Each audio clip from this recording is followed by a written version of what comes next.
Hey everyone, I'm so glad you're here. Please like and subscribe to the channel to give me more motivation to tell more interesting stories. Now let's begin. You wake up one morning and something feels not quite right. Not horrible, just off. Like when you forget if you left the stove on, or when someone says, "We need to talk," with that weirdly neutral tone. You shuffle to the bathroom, rubbing your eyes, vaguely aware that you're thirstier than usual. You chug water straight from the tap like a desert wanderer, and it still doesn't feel like enough. Weird.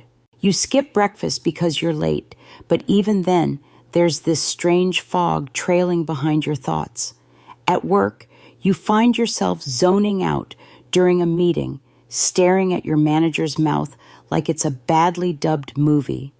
Around noon, you feel lightheaded, which you blame on not eating, but then you eat, and nothing really changes. You pee 5 times before 3 p.m. You Google frequent urination plus fatigue plus thirst. And suddenly the search engine throws diabetes at you like a digital slap. You laugh it off. You diabetic, that's for older people, or people who drink soda with every meal. You're healthy-ish. You jogged once this month, but something about the symptoms nags at you. The screen glares, taunting you with its early signs list. You match 5 out of 6. You tell yourself it's probably just stress, maybe even allergies. Who knows what pollen does to the pancreas? But the next day, the thirst is worse. Your mouth feels like a sock drawer, and even after lunch, your energy flatlines like an elevator stuck between floors. By the time you get home, you collapse onto the couch. And then it happens. You stand up too fast, and the room spins like a cheap carnival ride. That's when the voice in your head says, maybe get this checked. You schedule a doctor's appointment, even though you hate scheduling doctor's appointments. The receptionist says they can squeeze you in on Friday. You count the days like it's the week before a big exam. You start eating more salads, cut back on sweets, and for some reason, you convince yourself that drinking more water might flush it all out. Spoiler, it doesn't work that way. When Friday comes, the waiting room feels like the final level in a video game. You fill out the forms, and the nurse calls your name. Your blood pressure's slightly elevated. You're not surprised. You're nervous after all. Then the real deal, a blood test, a glucose check, a quick physical. You joke with the doctor that you're probably being paranoid, that you've just been tired lately.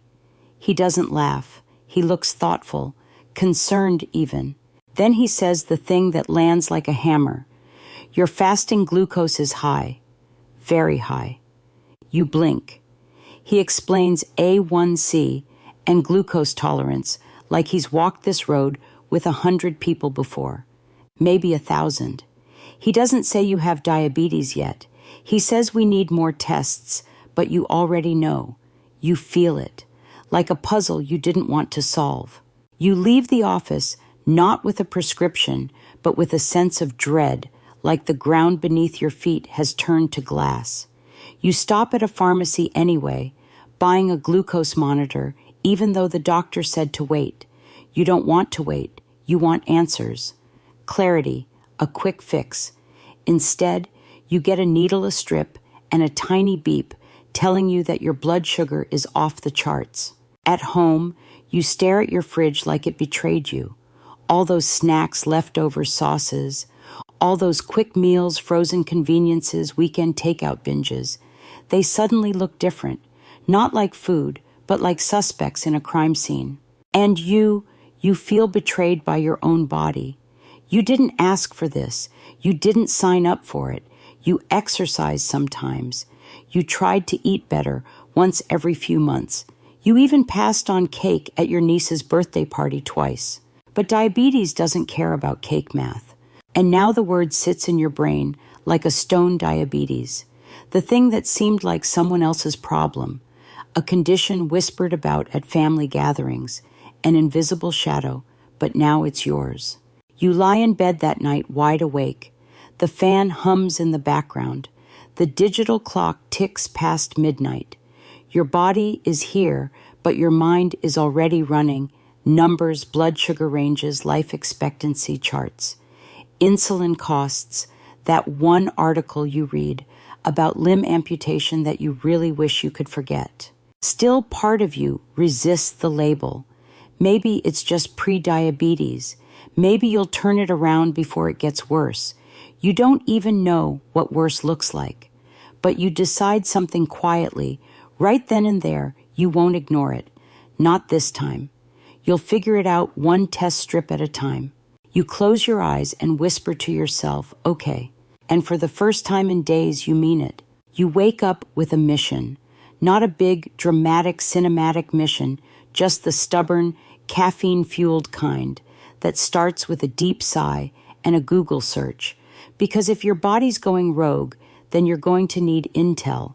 The internet naturally seems like the perfect place to begin. What could go wrong? You type in how to reverse diabetes and hit enter. Instantly, you're drowning in pop-up ads, shady supplement links, glowing testimonials, and 12 different YouTube thumbnails featuring avocado toast and smiling overly fit people who apparently cured their diabetes by whispering affirmations into celery stalks. You scroll, skim, click, backtrack, scroll again. Terms like keto, low GI, intermittent fasting, and apple cider vinegar, miracle cleanse start showing up like they're part of a secret club. One article insists you can reverse everything in 7 days. Another swears the damage is permanent.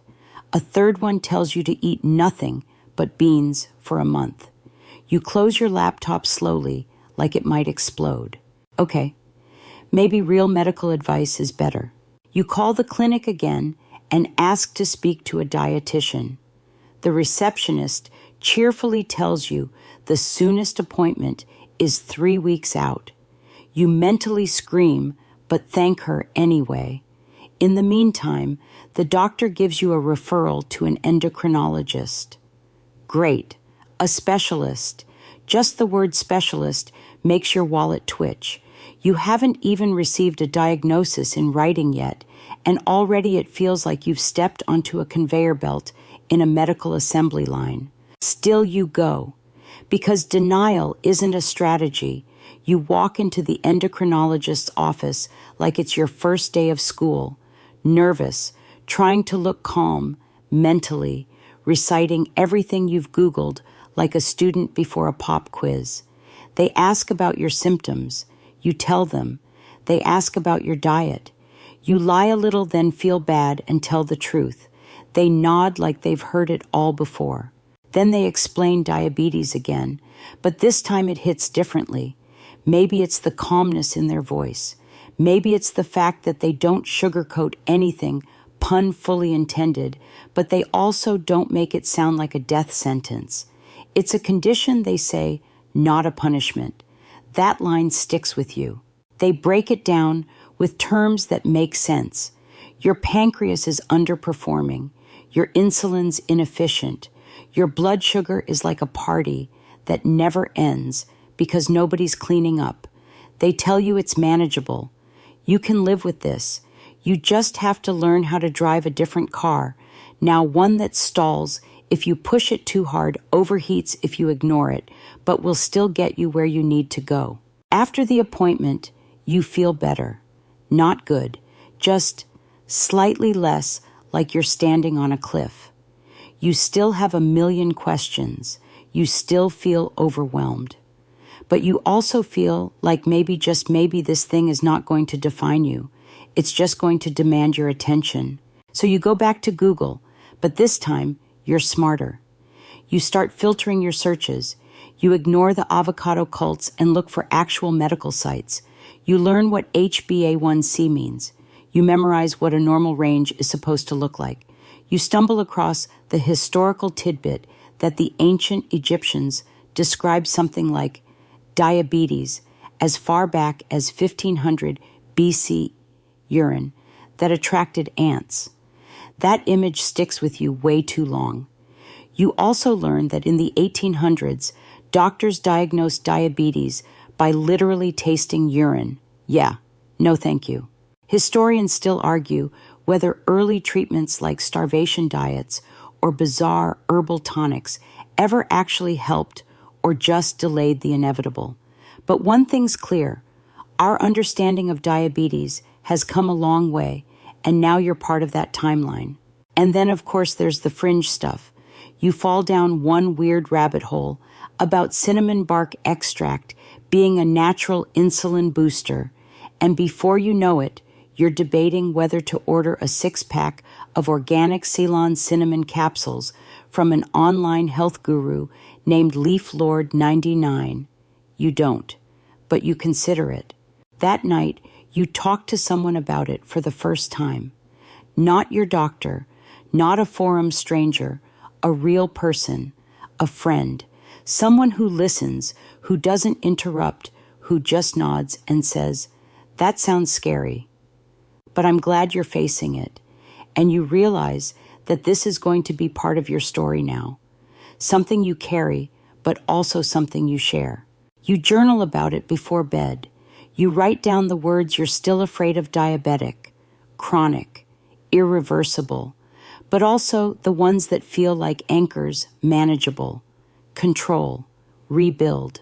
You're not sure where this road ends. You're still standing near the beginning. But at least now you know this Dr. Google may have some pretty wild opinions, but real progress starts with real information and real voices, ones that see you, not just your symptoms. You exhale slowly, close your eyes, and whisper again, "Okay." And this time it sounds just a little more confident. You open the tiny box like it's holding a sacred relic. Inside sits the glucose meter, a sleek little device that will soon become your weirdest daily companion, like a Tamagotchi that drinks your blood and judges your breakfast. You read the manual, then immediately disregard it. There are diagrams, steps strange, beeping warnings, and a tiny lancet device that looks like a pen but is secretly a needle-shooting cyborg. You fumble with the test strip, insert it the wrong way, and then the meter politely tells you to try again. Twice. You finally get it right and sit there needle in hand, feeling like you're about to take the SATs with a thumb prick. The first stab hurts a little more than expected.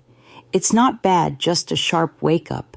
A drop of blood forms, dramatic and red, and you smear it onto the strip like you're signing a contract. The meter beeps, it thinks, it blinks. You wait. And there it is, your first number, 239. You freeze. That seems high, like Mount Everest high. You check the manual again. Yep, definitely high. Your stomach knots. Suddenly, you feel every cookie you ever ate rise from the past to slap you across the face. You imagine your pancreas sulking in a corner, arms crossed. You write the number down, then you test again in the evening, 251. You sigh. You test again the next morning, 211. You get annoyed at the number, like it's not cooperating with your healthy dinner of grilled chicken and sadness greens. This becomes the new routine wake-up stab finger record number. Each time, you hope the digits will magically drop into the normal zone like a high score on Tetris. And each time they don't, you feel a tiny pang of failure, because somehow numbers have turned into judgment. You tell yourself not to obsess, but it's hard not to. It's like checking your phone for messages that never come. A low number feels like a gold star. A high number feels like a breakup text from your pancreas. You start keeping a logbook. It's not pretty, just scribbled numbers with arrows and side comments like pizza equals regret and forgot to eat oops. You're not just learning about your glucose. You're learning about how chaotic your meals have been for years. Sometimes you test after a healthy meal and still get a high number. That's when the frustration hits hardest. You did the thing. You followed the rules. So why is your body still throwing tantrums? You go back online. This time you dive deeper, not into miracle cures, but into real people's stories. You find forums full of others, just like you, newly diagnosed, confused, hopeful, jaded. You see posts about first prick anxiety and laugh harder than you should. You see others talk about their lowest moment testing in a bathroom stall, crying in their car, yelling at their meter like it could hear them. And suddenly you feel less alone. There's even a debate, of course there is, over finger prick frequency. Some people test once a day. Others test every time they blink. Historians still argue whether this shift toward hyper-monitoring makes people more informed or just more stressed. But right now, you just want to learn your body's rhythm. You want to see how food, sleep, stress, movement, they all affect the numbers. So you experiment. You try eating a banana one morning. Your number shoots up. You try oatmeal, the next, same story. You switch to eggs, veggies, and water, and the numbers calm down. It's like decoding a moody roommate's mood swings. You're not just eating now, you're negotiating. The lancet becomes less scary. Your fingers develop tiny calluses. You find your favorite finger to test on. You learn how to make the blood drop form just right. You even get weirdly proud of your smooth technique. You start to see it as a ritual, not a punishment. One night you forget to test, and you feel nervous. Not guilty, just like you missed something important. You wonder what your number might have been. You try to guess it based on what you ate. You realize that you've gone from fearing the meter to relying on it. Eventually, the numbers improve. Not every day, not perfectly, but you get a 160 where there used to be a 230. A 140 that makes you want to high-five the fridge. You begin to notice how stress spikes it more than sugar. How sleep is more important than you gave it credit for. How your body isn't just reacting, it's adapting, slowly, reluctantly, hopefully. You find an old photo of yourself at a birthday party, laughing, holding a slice of cake. You don't feel shame. You feel distance. You feel like that person didn't know what was coming, but you're glad they made it this far. You close the photo album and check your meter again. You smile. It's not a cure, but it's a beginning.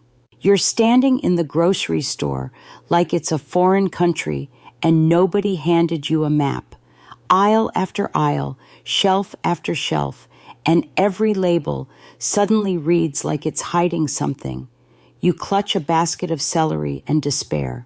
You pick up a jar of tomato sauce. It looks innocent, classic, maybe even heartwarming.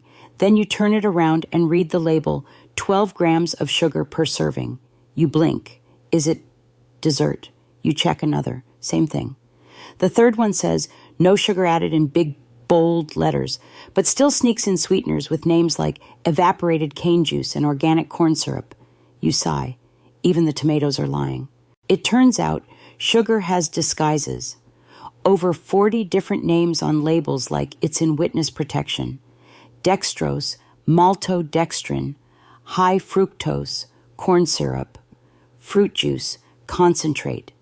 You start to feel like you need a degree in food chemistry just to make lunch. You head to the cereal aisle thinking surely there's something whole grain and honest here. Spoiler alert, there isn't. Even the healthy brands are sugar bombs in disguise. You grab a box with a smiling cartoon heart and a label that reads, Heart Healthy. The second ingredient, sugar. The third, corn syrup. The fourth, disappointment. This becomes a theme. Bread sugar, yogurt sugar, salad dressing. Definitely sugar. You finally start reading labels like you're scanning for explosives. You even download an app that lets you scan barcodes to see if food is secretly plotting against you. It becomes your grocery sidekick, a little voice that says, "Put that back, you know better." You shift from the middle aisles to the perimeter, the fresh produce, the meats, the dairy. The food here is quiet, honest, a little more expensive, and sometimes annoyingly bland. But it doesn't lie to you. An apple is an apple. Broccoli has never tried to sweet-talk you into buying it. You start experimenting with new things. Chia seeds, almond flour, zoodles. You learn that cauliflower can be made into rice pizza crust and possibly emotional support if seasoned correctly. You also learn that people online will try to turn anything into a dessert, sugar-free keto brownies made with black beans, for example. You try one. It tastes like betrayal. Still, you keep at it. You begin to cook more at home because honestly, it's safer that way. You know exactly what's going in and what's not. You learn how to make your own marinara. You find a way to make chicken taste good without drowning it in bottled sauces. You even start to enjoy the rhythm of cooking, chopping, stirring, tasting. It feels intentional. There's a quirky moment one night when you're halfway through making dinner and realize you forgot to include any sugar. Not just forgot, but didn't even think about it. You blink in surprise. That's new. That's progress. You think back to how people used to preserve food in the 1800s, dried meats, fermented vegetables, smoked fish. Historians still argue whether these preservation methods were the beginning of modern food chemistry or just ways to survive long winters without dying of boredom. But either way, their food didn't come wrapped in 15 layers of plastic with a font designed to distract you from the truth. You think about how different things are now, about how a low-fat label often just means more sugar, about how sugar-free sometimes means they swapped it out for something equally confusing and questionably spelled like sucralose or erythritol, about how the food industry got really good at making unhealthy food seem innocent and how you used to fall for it every time. Now, though you read everything, you check serving sizes, you learn that just because it says per serving doesn't mean your serving matches theirs. You measure, you weigh, you keep a notebook with meals and reactions. Your kitchen counter looks like a science lab. Your pantry has gone from chaos to clean lines filled with ingredients that don't shout sparkle or sing jingles from your childhood. You slip up sometimes. A surprise sugar bomb hides in a bottle of natural peanut butter. A snack bar labeled low carb spikes your glucose anyway. You log it, sigh, and move on. Because now you understand it's not about perfection. It's about awareness. And the weirdest part, you start to like it. The label reading, the decoding, the hunt for honest food. It makes you feel powerful, like you're reclaiming something that was stolen slowly over years, your attention. One night you stand in your kitchen chopping bell peppers and onions, listening to music. You look down at your hands moving, without hesitation, without second guessing. You think this is food, real food, fuel, medicine, memory.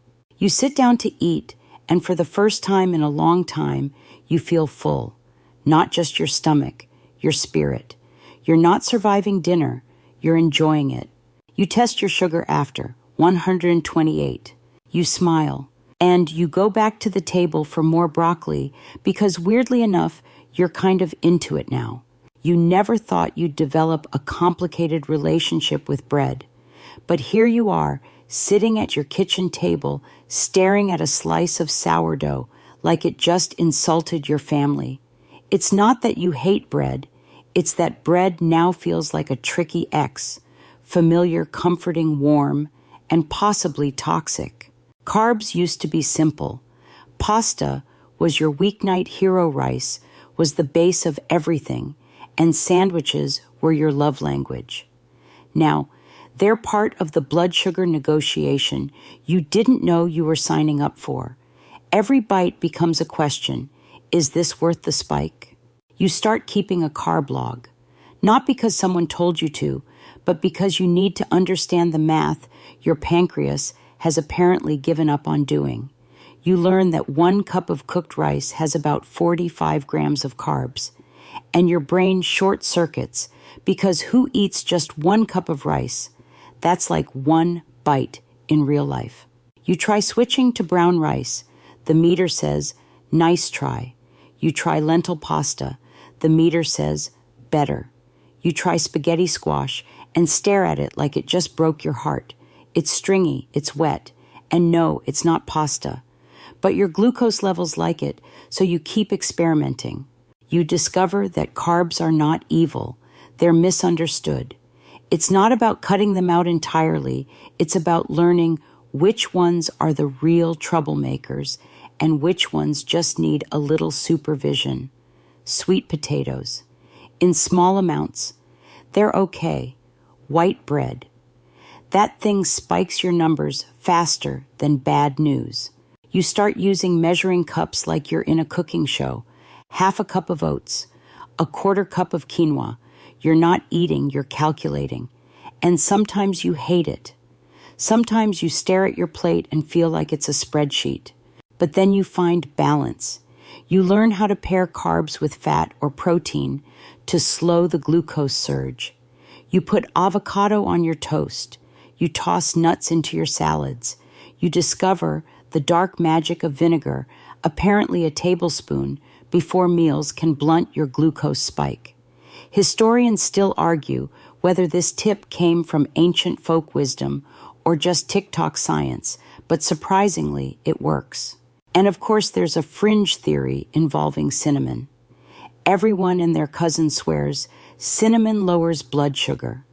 Some people drink it in tea. Others sprinkle it on everything like fairy dust. You try it in your coffee. It tastes like hot regret. But your next reading is a little lower, and now you're suspicious of cinnamon in a respectful way. You read about how ancient civilizations, like the Greeks, treated diabetes with barley water and exercise. It wasn't called diabetes, then it was called the melting down of flesh into urine, which sounds like a metal band or a Halloween costume. But the principle, move your body. Avoid sugar, drink weird drinks. Some things haven't changed much. You start noticing which meals leave you feeling satisfied and which ones leave you tired, bloated, or foggy. You realize blood sugar affects your mood, your patience, even how quickly you snap at the guy who cuts you off in traffic. So you keep adjusting. You make your own cauliflower crust pizza. It's not great, but it's not awful. You learn to roast vegetables until they're caramelized and sweet like candy. You start batch cooking freezing portions so you don't cave and order noodles after a long day. You find a rhythm, a rotation, a small menu of meals that make your body say thank you instead of please stop. And then bravely, maybe stupidly, you try pasta again, real pasta. But this time you do it differently. You add fiber, you add fat, you eat half the portion you used to, you walk afterward, you check your sugar an hour later, 145. Not perfect, but not disaster. It's progress. You start seeing carbs not as enemies, but as tools. They're energy, yes, but only if used wisely, like fire or in-laws. You respect them now, you measure them, you balance them.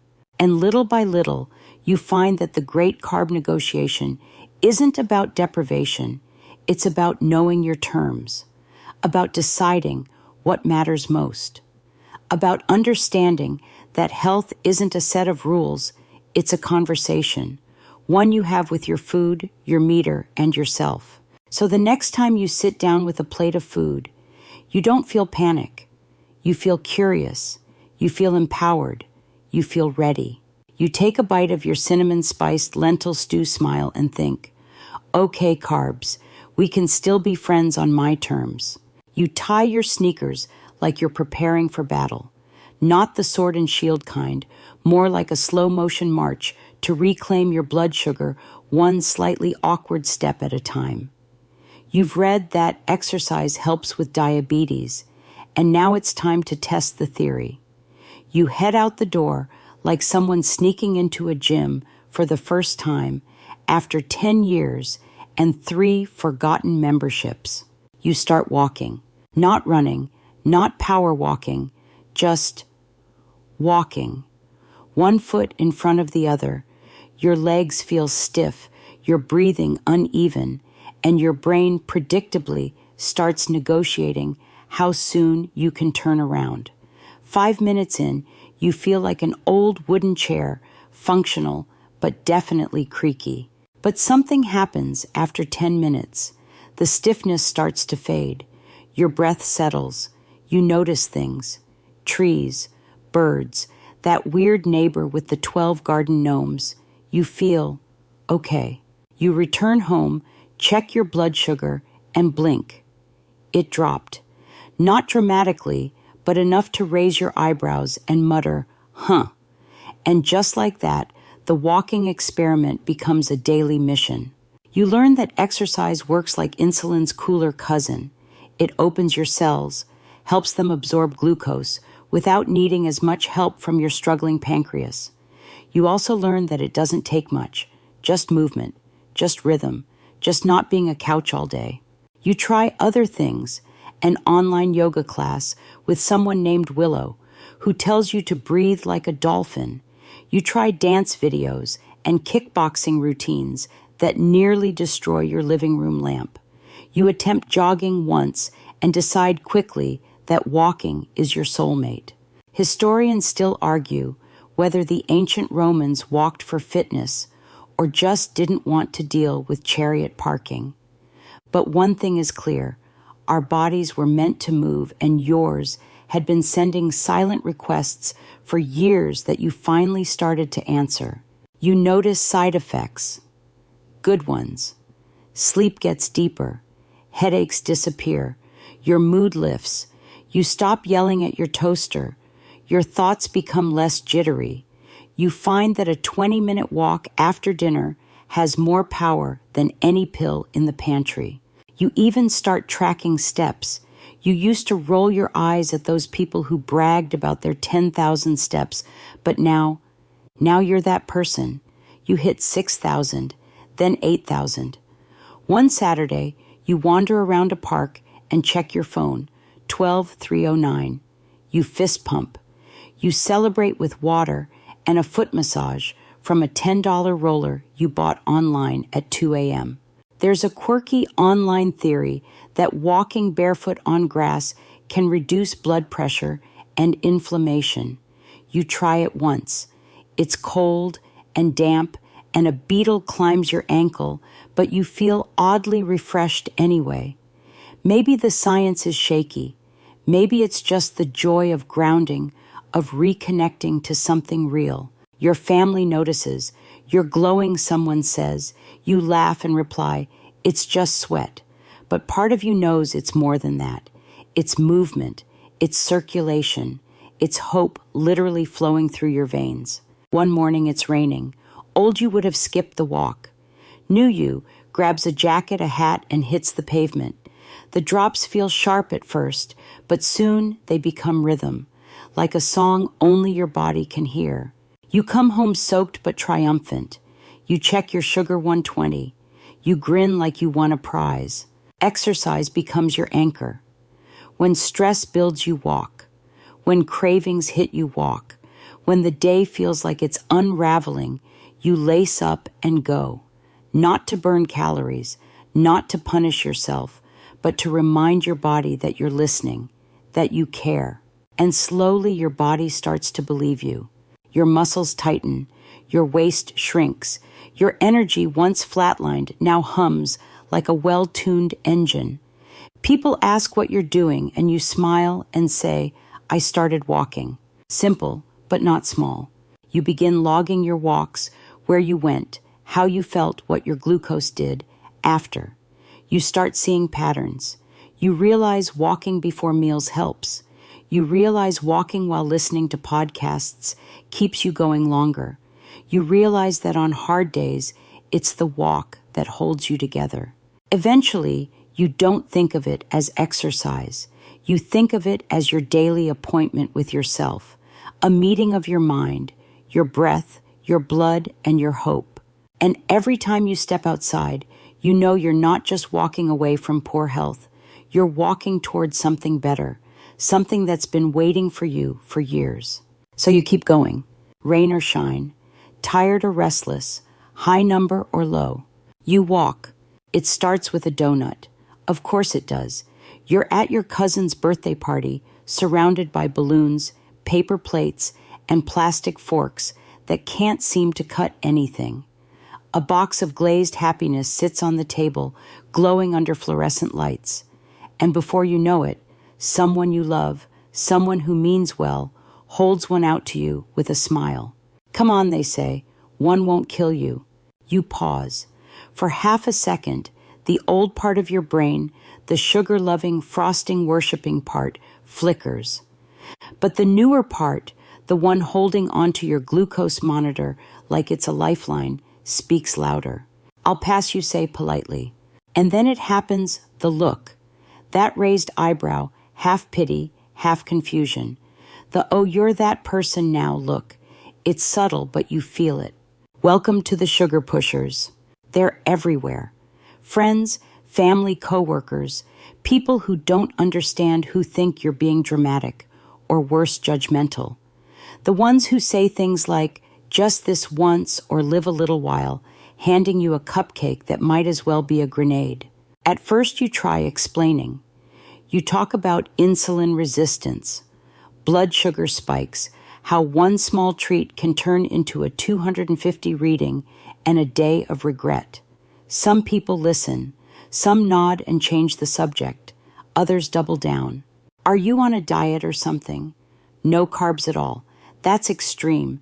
You used to love these. You're skinny. You don't need to worry. You learn quickly that not everyone will get it, and not everyone needs to. You start preparing for social events, like you're going into battle. You eat before you go. You bring your own snacks. You practice polite refusals in your head, like scripts. No thanks. I'm managing something. Looks great, but I'm good for now. Saving room for later. Sometimes you lie and say you're full. Sometimes you just smile and shake your head. The first few times feel awkward. You feel like you're being difficult, but then you realize you're not. You're being protective of your health, your progress, your peace. You also find allies in unexpected places. An aunt who quietly passes you a bowl of nuts instead of cake. A friend who brings sugar-free drinks to a barbecue. A coworker who walks with you on lunch breaks instead of insisting on fast food. You realize how often food is love or tradition, or both. That turning down food can feel to some like turning down affection. But you also realize your body doesn't owe anyone discomfort in the name of politeness. That managing diabetes means making choices that sometimes feel lonely, but are rooted in strength. There's this historical tidbit you stumble upon about ancient Persian medicine, how physicians used taste and urine clarity to diagnose what they called the sweet disease. In those days, there was no insulin, no glucose monitor, no app, just observation ritual and a lot of guesswork. Historians still argue whether some of their herbal treatments had real value or were just bitter distractions. But one thing's certain, they didn't have to navigate office potlucks or birthday cupcakes with frosting thicker than cement. You do. You also start having the talk with your inner circle. You sit your partner down and explain what you need: support, patience, fewer surprise pastries in the kitchen. You talk to your parents, your siblings, your best friend.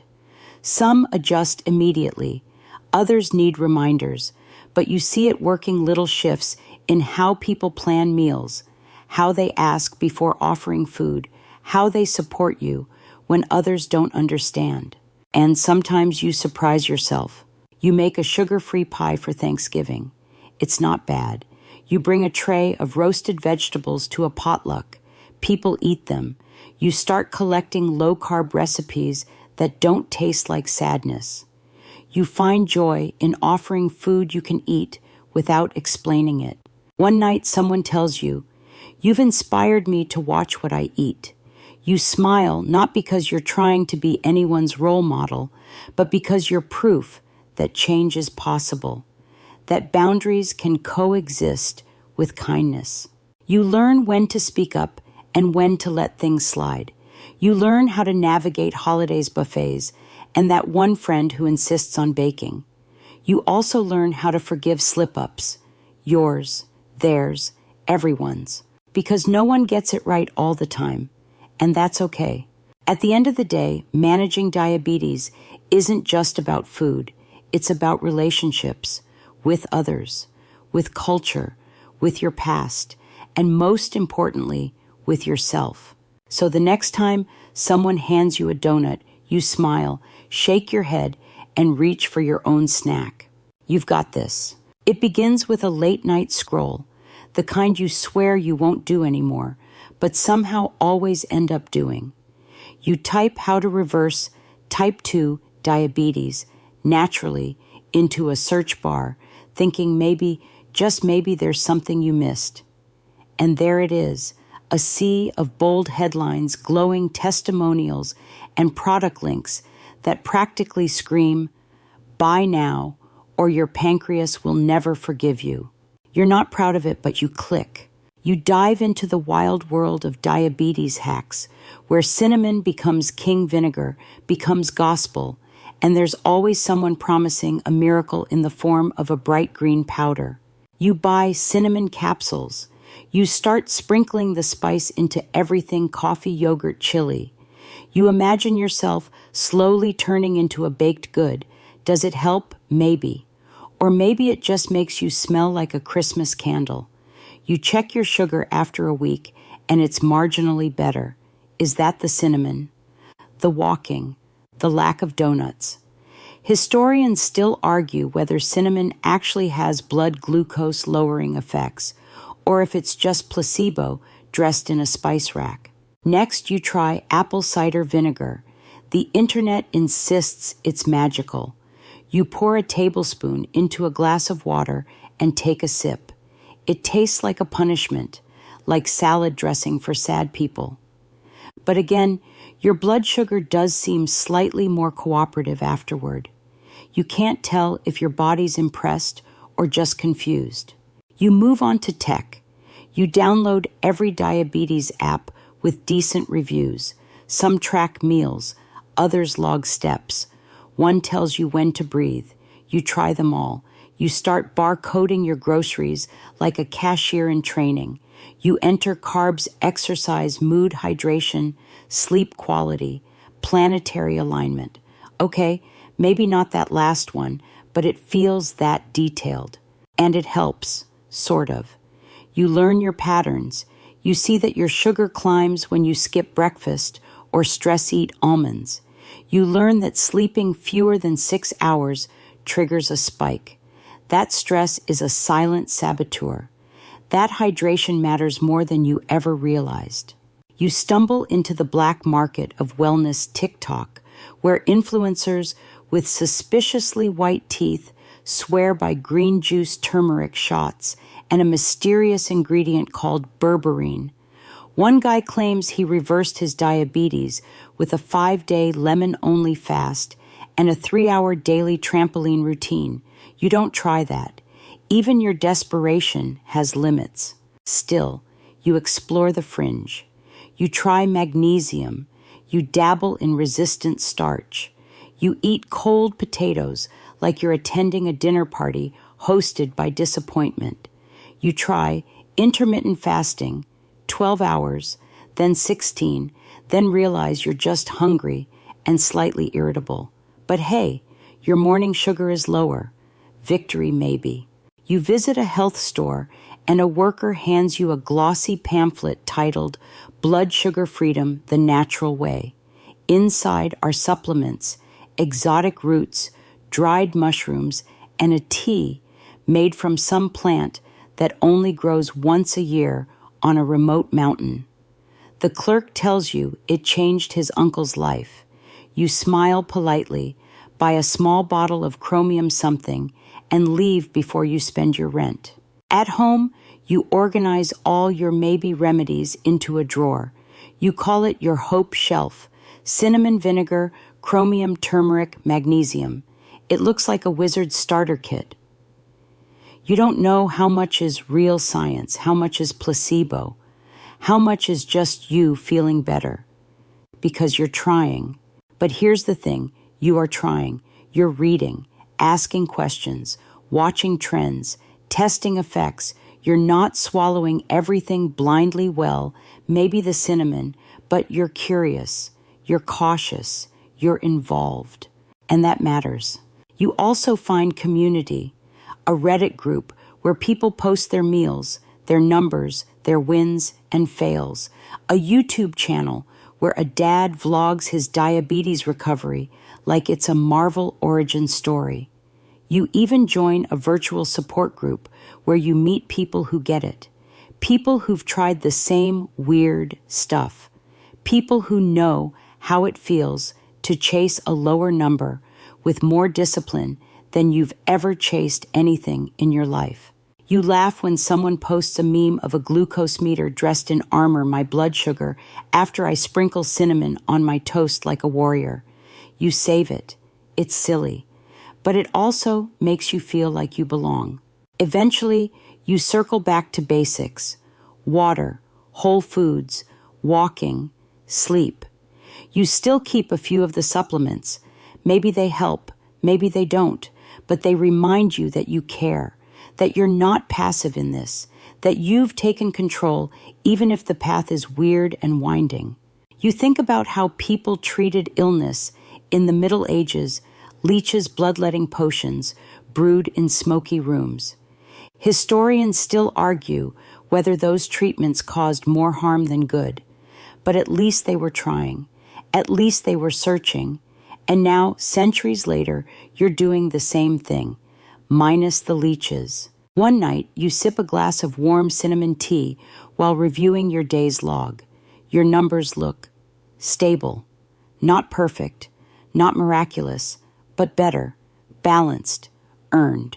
And you smile, because while there's no magic pill, no miracle tea, no secret root that cures everything, there's you, choosing, testing, learning, changing. And that's the most powerful hack of all. The number 137 doesn't sound like much. It could be a highway, a bus route, a locker combination from high school. But when you see it flash on your glucose meter, after lunch 137 milligrams per deciliter, it feels like a love letter from your pancreas. You stare at it for a few seconds, blinking suspicious. You recheck, same result. And for a moment you feel weightless. But here's the truth, those 3 digits aren't just data, they're emotion. Because now numbers don't live on paper anymore. They live inside you. They shape your meals, your mood, your motivation. They whisper to you at night. They argue with you in the morning. They remind you who's in charge, and sometimes it's not you. You didn't expect blood sugar numbers to feel so personal, but they do. A low number makes you feel like you're winning. A high one, it feels like failure. Even when you've done everything right, you begin to see how easily the math turns into meaning. You go through phases. The early one, when every high reading feels like a moral crisis. The hypervigilant one, where you test obsessively and celebrate every dip like a touchdown. The burnout phase, when the pricking gets annoying and the logbook collects dust. You cycle through them like seasons. You journal about it, about how your mood shifts with the meter, how seeing a 162 on a random Tuesday makes you cancel plans, how a 98 makes you feel like you can run for president. It's irrational, but it's real. You talk about it in your virtual support group. Everyone nods. Everyone knows. There's debate online. Of course, there is about how often people should test, how tightly they should try to control their numbers, how much pressure is too much. Historians still argue whether obsessive tracking improves outcomes or just causes unnecessary anxiety. You start to suspect the answer is yes to both. You begin to shift how you see the numbers. You stop treating them like grades and start seeing them as information. Feedback. Clues. You try not to flinch when it's 180 after dinner. You ask yourself what happened. Was it the bread, the timing, the stress? Did you sleep poorly? Did you eat too fast? You treat it like a puzzle instead of a punishment. You remember the first time your doctor showed you the A1C chart, how you nodded like you understood what glycated hemoglobin meant, but internally panicked. Now you know. It's the big picture.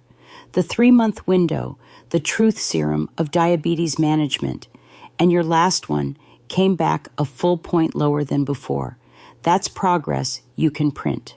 You start rewarding yourself not with cake, but with moments, with walks, with music, with text messages to your support group that say, just got my A1C down to 6.2, and they respond like you won the lottery. Because for people like you, in a way you did. You also start giving yourself more grace.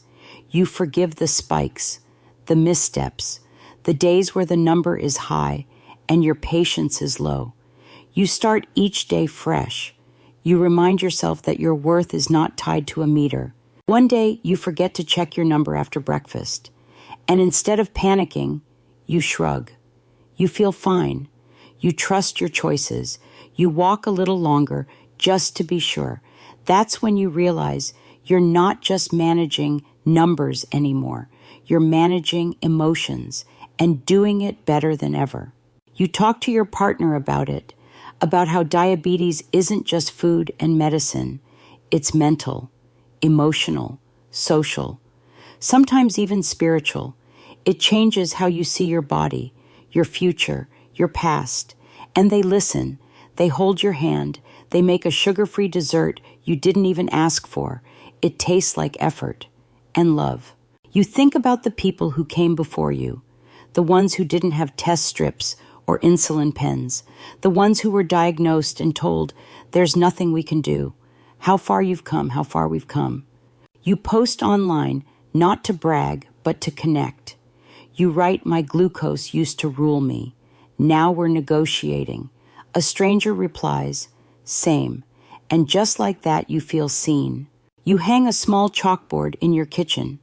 On it, you write your latest number, not to show off, but to honor the effort, the food, the walks, the sleep, the choices, the days you wanted to give up but didn't. You catch yourself smiling at 1:31. You don't even remember what it used to be before all this, but now it's yours, earned, managed, felt. You go to sleep that night, not dreading the morning prick, but almost curious. What will the number say today? What's the next piece of the puzzle? You turn off the light and let your blood sugar rest with you. You don't remember the exact day it changed. It wasn't some grand transformation, no triumphant moment where the sky parted and your glucose level hit a perfect 100 while trumpets played. It was quieter than that, softer. Like one morning you realized you hadn't panicked over your breakfast, that your feet hit the floor and your body didn't feel like an enemy, that you tested your blood sugar and didn't flinch. You were just okay. It catches you off guard, honestly, because this whole journey felt like a battle for so long. Every meal, every number, every decision, a skirmish between what you used to do and what you have to do now. But slowly you stopped feeling like a soldier. You started feeling like a human again. You cook dinner without overthinking it. You go for walks because they clear your mind, not just your glucose. You go out with friends and say no to dessert without needing to explain. You check your blood sugar like brushing your teeth, habitual, helpful, no longer haunted. One morning, You test at 112. You nod. You write it down. But you don't build your whole mood around it. You've learned not to tie your self-worth to a number. You've learned that this condition, this thing that scared you, that tried to control you, is just a part of your life, not your identity, not your cage.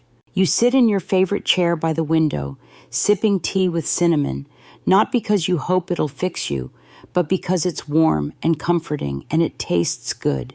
You scroll through your old notes, the first test result, the food logs, the confused scribbles about what to eat.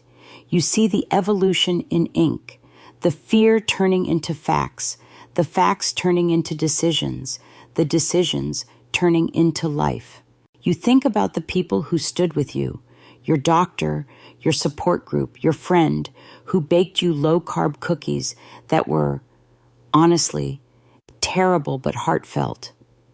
You think about the you from the beginning, the tired, thirsty, afraid version who thought diabetes was a punishment. You want to hug that version, to whisper, it gets better. You'll learn, you'll find a way, because you did. You even feel gratitude. Strange, right?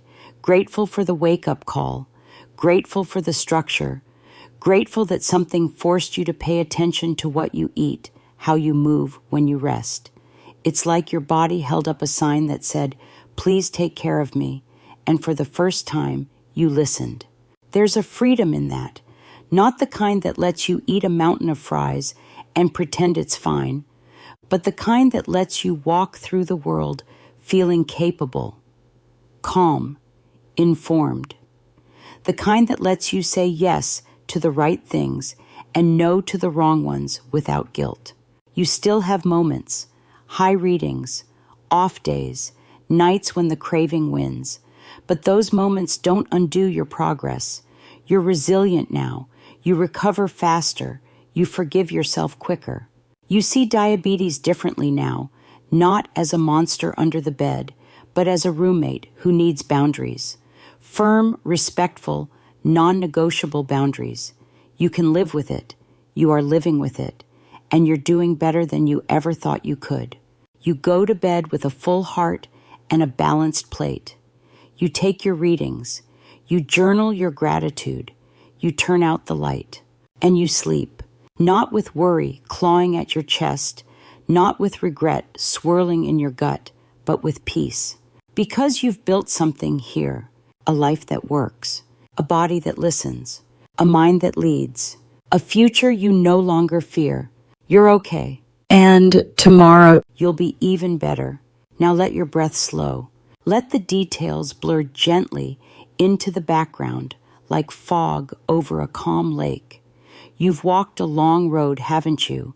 And though it was never easy, you made it through, not by racing, not by forcing, but by showing up again and again with gentleness, with curiosity, with care. Feel the rhythm of your heartbeat now, not rushed, not hiding, just present, steady, loyal. The numbers don't define you. The meter doesn't command you. The struggle that once consumed your every thought now floats quietly beside you, acknowledged but not feared. You've made peace with your plate, your patterns, your body's quiet signals.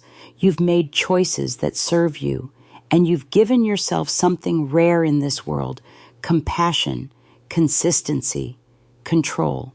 So wherever you are right now, curled on the couch, lying in bed, sitting in stillness, know this: you did something incredible.